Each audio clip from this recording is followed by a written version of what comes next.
Салам достор, кандайсыңар? Бүгүн биз Кожомкул атындагы спорт ордосундабыз. Азыр болсо Марсбай экебиз концерт берип атат. Марсбай экебиздин чогуу концерт болуп атканын көрөбүз. Жана болсо ушундай интервьюларды алабыз. Азыр Марсбай экеден тышкары башка дагы биздин белгилүү ырчылар бар болот. Биз менен болуңуз, көрүңүз. Кеттик.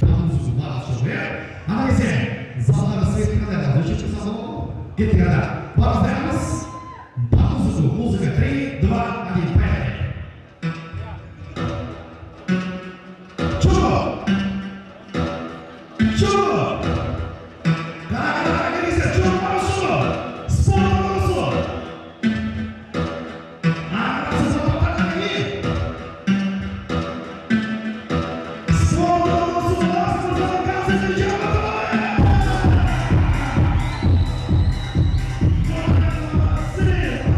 Бүгүнкү биздин главный герой дегендей Марсбай экебиз. Марсбай эке кандай болуп атат концертибиз? Буйруса ойлогон ой максат жигит дейт го, ошондой оюдагыдай сон баары жакшы болот. Жакшы. Канчада даярдандыңыз негизи концертке? Калп айтпасам, чын айтсам 3 ай даярдандым. 3 айдын итогу азыр көрүп атабыз. Аз кандай бир кубанычтасыз? Аябай кубанычтамын. Ар бир ушу келген ырчыларга чоң ыраазычылыгымды билдирем. Анткени баягы кандай десем, необычный, өзгөчө бир концерт берели дедик. Мына буйруса ушундайча болот.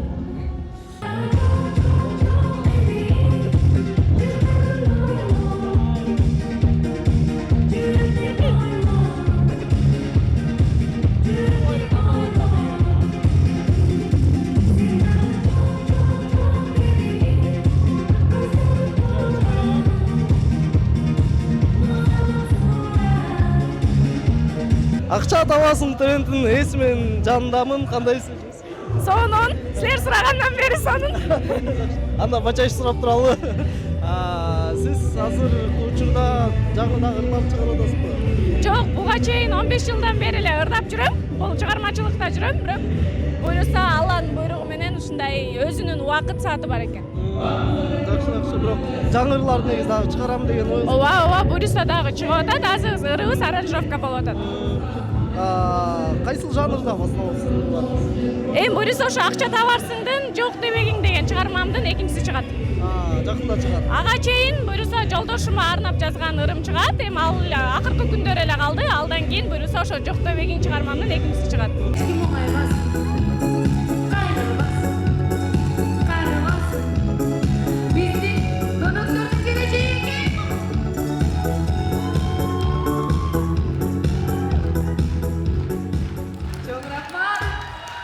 Саламатсызбы, кандайсыз? Саламатсыздар, жакшы, өзүңүздөр кандай? Жакшы. Кыргызстан YouTube'унда эң көп просмотр болгон ыр сиздики азыр. Ошондой экен, бүгүн эле уктуктап атышат, сүйүнүп атам. Азыр 99 миллион просмотр болуп тур. Негизи кайсыл деңгээлге чейин жетет деп ойлойсуз?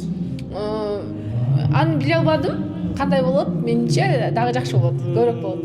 Негизи өзүңүздүн кандай эмоцияңыз бар? Өзүбүз 7 миллионбуз калкыбызча, мындай. Ошондо за рубежомдагы баягы башка СНГ өлкөлөрүндө да, значит, сизди даже угуп эметишет. Негизи баягы статистика боюнча ушул ырды көп кайсыл өлкөдө угушуптур? Менимче Кыргызстан, казак туугандар дагы аябай көп. Казакстан, Өзбекстанга мамлекеттик иш-чара менен барганыбызда дагы ошол ырымды суранышкан. Ошону ырдайсыңбы деп. Демек өзбек туугандар да ырдайт. Өзбек туугандар өзү эле канча миллион. Тажикстанда дагы угушуптур. Тажик ошол ырчы коллегаларым айтып калышат.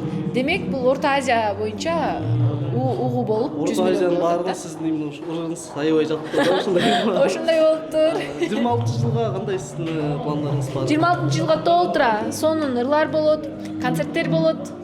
Калганын айтпай турайын, сюрприз.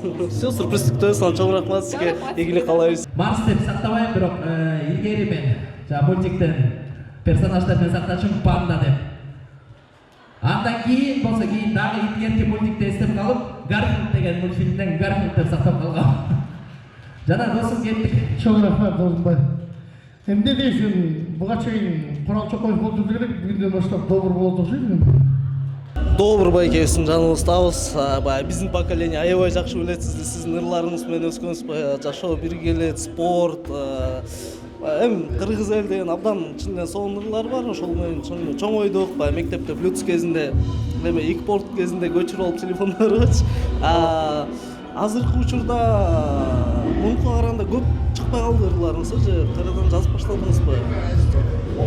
Ооба, мурда караганда көп чыкпай калдык. Бир аз аябай узак тыным болуп кетти окшойт. Тыныгуудабыз деп дагы айтсак болот. Бирок такыр эле жок болуп кеткен жокпуз. Бирок жылына бир же эки чыгарма чыгарып коюп жатабыз. Ал чыгармаларды өз YouTube каналыбызга жана өз баракчабызга салып коебуз. Мурдагыдай активдүү болуш үчүн бир аз көбүрөөк убакыт керек болуп жатат. Анан алда күн келер деген үмүттөбүз. Буюрса күтүңүздөр. Балким кайрадан бир жаңгыртып чыгып кетебиз. Буюрса күтөбүз.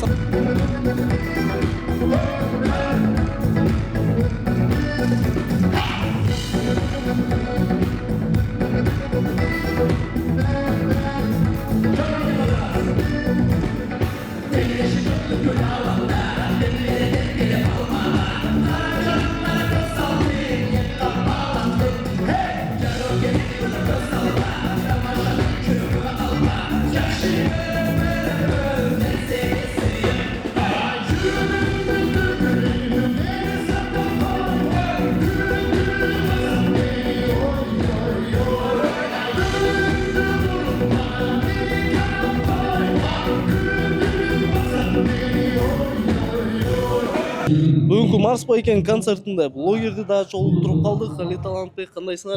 Жакшы, баары жакшы. Аман эсен келип алдыңыздарбы? Жакшы келип алдык. Бизде да өтө сонун. Марс байкебиздин концертине келип калганы бул көп учурдан бери Марс байке менен эм карым катташтабыз, дос катары, ини катары, ага катары дайым бизде да колдойт. Биз да келип калдык колдоп. Анан прям шоу концертти обещать эткен, андан дагы прям мощный болуп атат да. Сиздер деле көрүп атасыздар. Нейсе өзүңүз баягы кайсы ырларды угасыздар? Мен көбүнчө рэп угам. Жана Марстын ырларын эмне себептен анткени ал жакта дагы мунуку регги формат болгону үчүн көп мындай кандай айтсам байланыштар бар да. Ошо. Рэп дегенде кыргыздардын угасызбы же? Ооба, кыргыздардын эле ырын, бардык эле биздин эстрада ырчыларынын ырларын угабыз, жактырып угабыз. Кыргызды кыргыз колдойт дегенде жаманын жашырып, жакшысын жаркырата берели. Эң жакшы көргөн анда рэп исполнитель. Ооба. Эң жакшы Сиз уккан көп көргөн ырчылардын или рэп. Рэп именно рэп. Рэп. Конечно, биринчилерден болуп бул Бегиш. Биз Бегиш байкебизди урматтайбыз. Андан кийин рэптин атасы, апасы тияк бардыгы, короче, да. Бегиш, короче, number one, да. Бегиш, короче, number one. Андан кийин эле биздин Улук Манапов байкебиз, алардын да ырларын угабыз. Дагы көптөгөн Баястан, ошол эле мурунку рэптин эң туу чокусундагылардын бардыгынын ырын угабыз.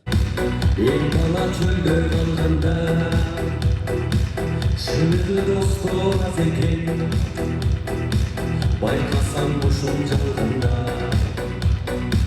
Досымды білдім кімдерін Бел солып кетіп тұрғанда Бағысы жайнап жеп қолымы Елі шаңданың ойын тұрғанда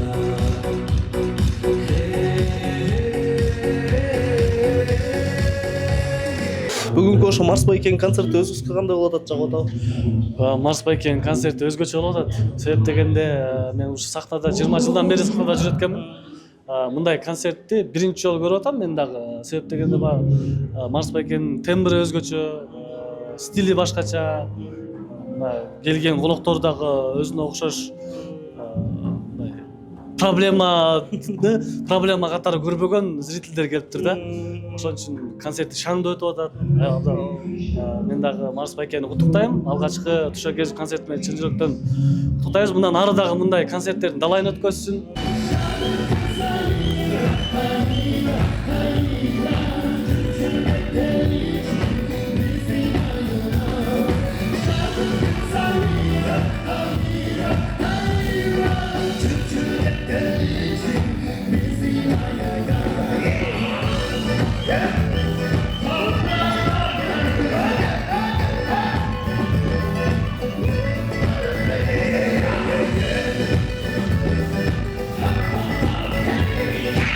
Даниэль бул биздин эң мыкты оператор.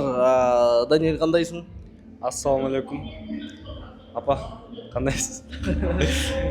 Жакшы, өзүңөр кандайсыңар? Жакшы жүрөбүз.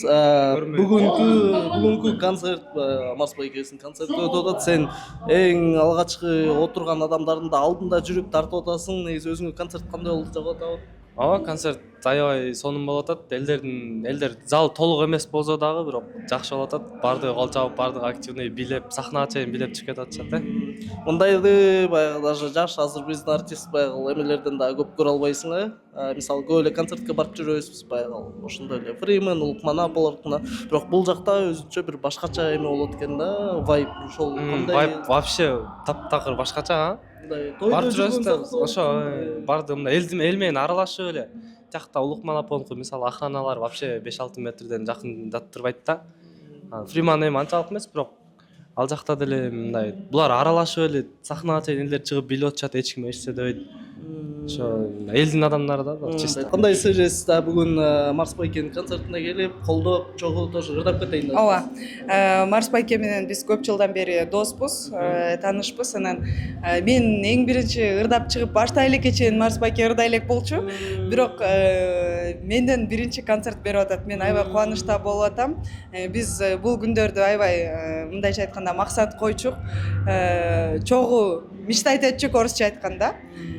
Бүгүн аябай кубанычтамын. Марсты учурдан пайдаланып концерти менен куттуктайм. Всегда здесь, да? Ну не, я посменно работаю. Он посменно работает, я посменно. Сутки через трое. Мы тут сутками находимся. У вас как, вы что делаете именно? Я электрик. Он сантехник. Ага, то есть Вот это вот то, что у вас тут. все, что светит, это вот ваших рук дело, да? Да. Ну, то есть, как часто здесь вообще мероприятия проходят? По-разному. Я за графиком не слежу, поэтому не знаю. Ну, в принципе, постоянно, когда вы здесь находитесь. Ну как, не постоянно. Бывает месяц тишина, или я не попадаю. Ну как, мы же посменно идем. Вот сегодня, вот, например, концерт, но меня тут нету. Я прихожу на следующий день, тут тишина. Было, не было. Марс байкенин эң баягы катуу фанаткасынын жанындамын. Анткени биз байкагыча жанатан бери концертте сиз эле билип отосуз окшойт. Ордуңуздан тура калып, сцена жакка чуркабай алып бийлеп, аябай жакшы көрөт окшойсуз ырларын, Элдерге жакшы маанай тартылаш үчүн. Жакшы. Негизи ким менен келдиңиз бияка? Эжемдери анан бөлөм менен. Алар кайсыл жакта? Тартылгысы келип атышат да. Негизи бул концертти аябай көптөн бери күттүңүз беле? Ооба, күткөнбүз. Жакшы, аябай чоң көп адам келиптир. Буюрса мына Бишкекте азыр жаңы арена курулуп атат, баягы 50 миң адамдык. Буюрса көбүрөөк ырлар, жаңы ырлар чыгарып эметип, анан ошол жакка концерт берип канча жылдан берем деп. Буюрса ниет бар. Буюрса быйыл иштейм. Быйыл иштеп анан буюрса быйыл деле ойлойм го дейм. Ушу келаткан кышта деп айтсам жаңылышпайм. Сиз ошондо только кандай жанрда ырдайсыз? Мен негизи өзү регги, поп, регги стилинде ырдайбыз, анан рок да кошулуп келет бизге. Рэп деле ырдайбыз, бирок эми азыр өзүмдүн стилим өзгөчө болгондон кийин, образым өзгөчө болгондон кийин ошондуктан ушундай өзгөчөлүктөр бар. Негизи ошо сиз ырдаган мисалы стилистика баягы жанр, мисалы регги деп атпайсызбы? Ал регги стили кандай? Только ыр жагындабы же ушундай дагы өзүңүз эме болот го? Кандай десем? Жашоодо дагы, жашоодо деле ушундай өзгөчө эле кийип жүргөнгө аракет кылабыз. Неге дегенде баягы регги деген бул афроамериканский деген эме, яркий кийинет, яркий кийимдер, ачык кийимдер, ачык түстө кийимдерди кийесиң. Ошондон өзгөчөлүнүп турабыз го дейм. Жана алардын ушундай эле ой жүгүртүүсү баягы согуш жок, эме только в мире жашагыла деп ушундай бир эмес. Меники только ушул ырлардын баары, өзгөчө бардыгы баягы шаңдуу ырлар, адамдын маанайын көтөрө турган ырлар, ушундай чыгармалар эле өзүм үчүн келет, эмнегедир билбейм. Ушундай. Жакшы, жакшы адам. Биздин анда улайтып көрүүчүлөрүбүзгө салам айтып, 2026-жылга. Не дейсиз, эми кыргыз элиме 2026-жыл ийгиликтүү, токчулук, молчулуктун жылы болсун, бар болсун. Эч качан кыргыз элибиз оорубасын. Жалаң гана жакшылыктын үстүндө булсун, жакшылыктын үстүндө жүрсүн. Чоң рахмат Марс байкебиз. Чоң рахмат. Негизи 26-жылга кандай пландарыңыз бар? Алла буйруса ошо чыгармачылык менен эле пландарым алдыда. Ойлонгон пландарымды буйруса 2026-жылы тартуулайм деп ойлойм. Эми баягы ырларды чыгарам. Хит ырларды Алла буйруса чыгарам. негизи ошол 15 жыл мурун жаңы баштап ырдап баштагансыз ыр чыгарып өзүңүз. Ооба. Текст полный өзүңүз чыгарасыз жана өзүңүз ырдайсыз. Жок, мен өзүм обон чыгарып көргөн эмесмин. Ыр баягы текст вообще жазып көргөн эмесмин, бирок аракет кылайын деп эле отурам. Негизи канча жашыңызда түшүндүңүз эле мен ырчы болот экенмин, мындай үнүм жакшы. Өзүм 15 жашымда, 16 жашымда. 16 жашымда мен биринчи бийлечүмүн. Бийлегенден кийин эле анан баягы ырдасам да болот турбайбы деп аракет кылып, өзүм окуп, анан ошодон кийин баягы чыгармачылыкты улап кеткем. Сиздерге дагы чоң-чоң ийгиликтерди каалайбыз. Чоң рахмат берип бизге бир 2 мүнөт бөлүп бергенге. Анан биздин анда улай тв көрүүчүлөрүнө өзүңүз баягы каалоо тилектериңизди айтып. Урматтуу телекөрүүчүлөр, сиздерге ар дайым бар болуңуздар, ден соолукта болуңуздар. Ошентип бүгүн биздин Марс байкебиздин концерти аябай сонун өтүп жатат. Элдердин маанайы прям вау. Бир гана силерге ден соолук, ишиңиздерге ийгилик каалайм. Ар дайым бар болуңуздар. Чоң рахмат сизге. Анткени ошондой эле Жакс мисалы мурда биз билгендей эле 10 жыл мурун башка псевдоним менен 0214 деген псевдоним менен чыкчу, тоже бир малда жок болуп, мындай 1 жылда бир, 2 жылда бир чыгарып калган, бирок азыр чыгып кетти, кайра эле взрыв болду да. Сиз деле ушундай эле ойлойсузбу? Өзүңүз жаңы кайрадан бир жаңы волна, жаңы идея менен чыгарсаңыз, кыргыз элинин баарына эле жагат, колдоп кетебиз. Анан жанагындай 50 миңдик стадиондор курулуп атат, ошол жактан уже концерт бергенде кенен адам баткандай болупчу. Ооба. Азыр негизи Омин айтканың келсин.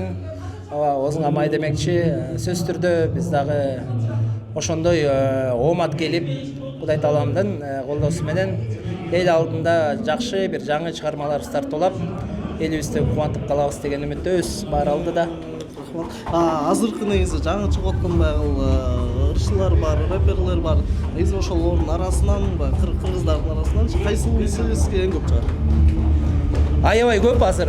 Бирин айтсаң экинчиси тарынып калышы мүмкүн, бирок чынында азыркы чыгып аткан жаштардын жана мен моунумдагылар да кайра жаңырып чыгып атат. Баары тең өтө мыкты. Бизде хип-хоп, рэп индустриясы эң мыкты деңгээлде жана жакшы бир даража көрсөтүп атат деген үмүттөмүн. Баары тең мыкты. Мен өзүм кошо угам. Мурунку мен менен чыгып келген таланттуулар жана рэп аткаруучулар эле кээ бирөөсү айтмакчы жаңырып чыгып атат. Кайра баштан жаңы хиттерди жаратып атат. Болгону гана колчап жана сыймыктанып таланттарына таазим этем. Сизге дагы чоң ийгиликтерди дагы каалайбыз. Эми чоң рахмат сизге. Чоң рахмат. Чоң рахмат. Силерге да ийгилик. Рахмат. Лайк басып, подписка жасап жана бөлүшүңүздөр. Всё, буну кесип главный эме коюп коебуз. Негизи шоу-биз азыр мурун кандай болчу эле, актер, ырчылар болчу. Азыр болсо блогер, вайнер баары аралашып калышты. Мисалы баары эле бир шоу-биз болуп калды. Ошондой бир кандай бир пландарыңыз барбы, бирдеке кылып ошол нерсени эстеп? Ооба, буюрса, бул эч кимге айтпай айткам, сиздердин каналга биринчи жолу айтайын деп кой. 30 январь буюрса Жаштык аренада биринчилерден болуп, блогерлердин чогулуусу, блогерлердин фестивали болот.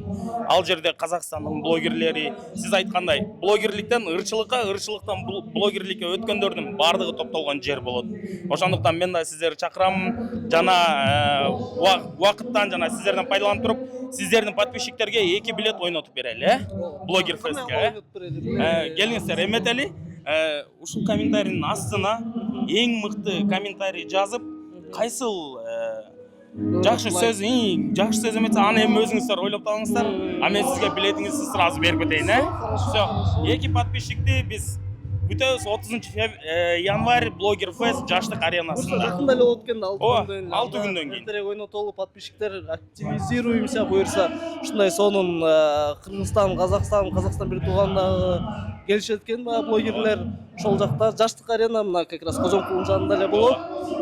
Келип ушундай бизге мүмкүнчүлүк берип атат. Сиз ошондо кандай организатор болуп атасыз? Мени мунун Аргендин как досу, байкеси, агасы катары бизге ал жакта табыштап, анан биз чуркап берип атабыз. Колдойлу. Самый главный күтөбүз. Сиздердин подписчиктер дагы давайте газын баскыла. Кой тургула билет алып кетейин. Көрүп алгадым. Так. Сиздин подписчиктер үчүн мынакей Жаштык арена 30 январь саат 17:00 сбор, 19:00 без опозданий башталат. Все, круто, Всё, чоң рахмат. игілік, А мен келіңіздер, қайсы сіздерді задним күтеміз. входтон кіріп кетемін бе? Сіздерге бейджик берелі. Все, хорошо, бейджик, рахмат. Болды, игілік.